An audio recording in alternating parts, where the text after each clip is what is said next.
Hürmetli vatandaşlık siyemizi davamlaştırımız, endikelik siyemiz manda. Aval Çislane İtalya 2019 yıl 4. ayın 30. günü. Haftaki Seyşembe.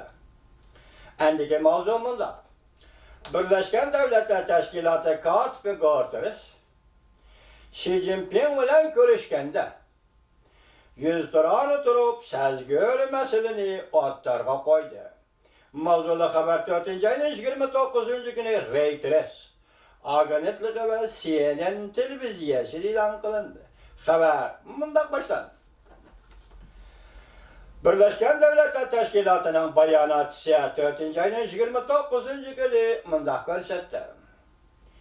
Birleşken Devletler Teşkilatı'nın katibi Guterres ötken hafta günü ziyaret kılgandı.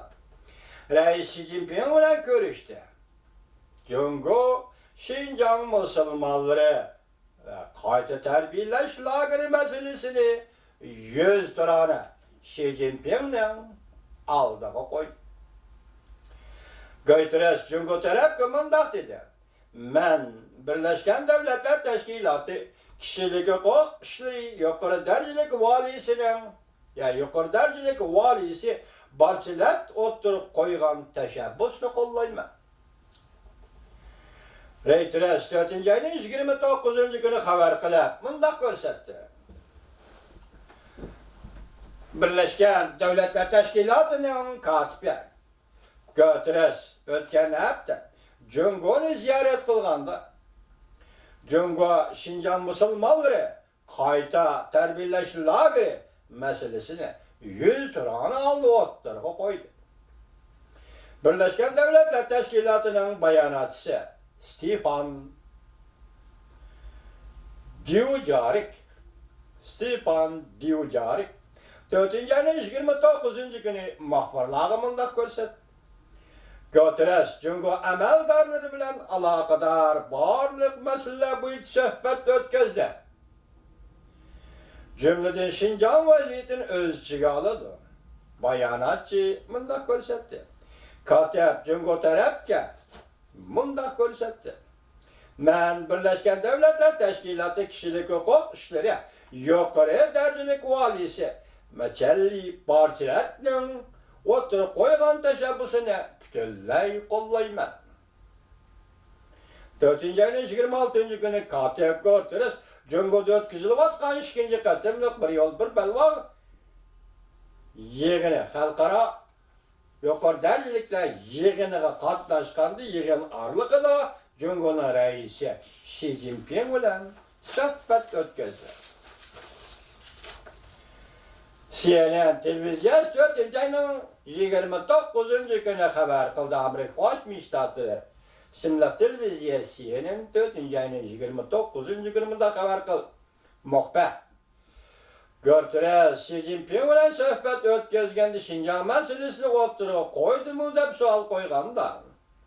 Bayanatçı Dujarric mındak görsetti. Birleşken Devletler Teşkilatı'nın katibi Guterres Cungo dairleri bilen barlık meseleler üstüde sohbet ötközdi. Bayanatçı Dujarric mındak görsetti. Katip şundak kıldı. Şundak dedi, yani Birleşken Devletler Teşkilatı'nın katibi Guterres şundak kıldı, şundak dedi. Cümleden Şincan vaziyetini mi öz işçiye aladı. Cümleden Müstemlik Uygurustan vaziyetini mi öz işçiye aladı. Lekin muhbir Guterres Cungo tarafından bergen cevabından kanaat hasıl kıldı mı dep sual koyganda. Bayanatçı Dujarric muhbirine sualıga cevap vermedi. Bayanatçı Dujarric bundak görsetti. Birleşken Devletler Teşkilatı'nın katibi Guterres'den Şincan meselesi doğrusundaki meydanı hususi görüşkendi mi ve aşkarı sorulardaki meydanı mı tamamen okşaş. Asas şu ki geçelim mi? Cungo'nun birliğini ve teritoriya bütünlüğünü hürmet kılımız. Zoravallık hücumlarını ayıplayımız. zo'ravonlarga zarbi verish ve zo'ravonlik radikalizmini cheklash kurashlarida kishilik huquq hurmat qilinishi kerak. Birleşken Devletler Teşkilatı Kişilik Hukuk İşleri Yukarı Derecelik Valisi Barçılar 3. ayının 6. günü yana bir kıtım müracaat ilan kılıp Cumhur hükümetinin Şinjan rayını umumyüzlük ekibitişini tekşürgüçü kadınların tekşürüşüge ve Şinjanlı Uygurların vaziyetini bağlışıga onaylı yardım berişini talep kılgandı.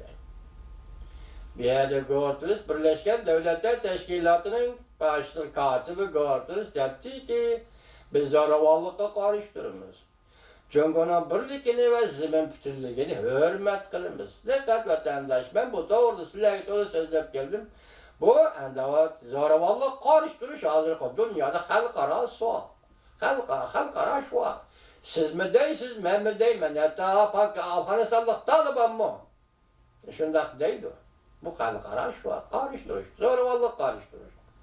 Deyiş gerek, hürmet noktayı nazardan mesela Xi Jinping'in şundaq dedi, şundaq deyiş gerek. Lekin bir yerde gap ki yana bir nokta qaram ki asli bir gün tahliliga muvaffaq bo'lishini aytib o'taylik. Bu yerda aytilayotgan hurmat qilish bilan, masalan Cumhurning birligi, zimin bütünligini hurmat qilish bilan biz o'tganda sizlarga so'zlagan e'tirof qilish o'rtasida osmon zimin farq bor. Siz mi şuna bir yerde gördünüz, diplomatik ibarlar bilan muomala qilibdi Cumhurning rahbarlariga deb tushaysiz, bunu hurmatli vatandaş.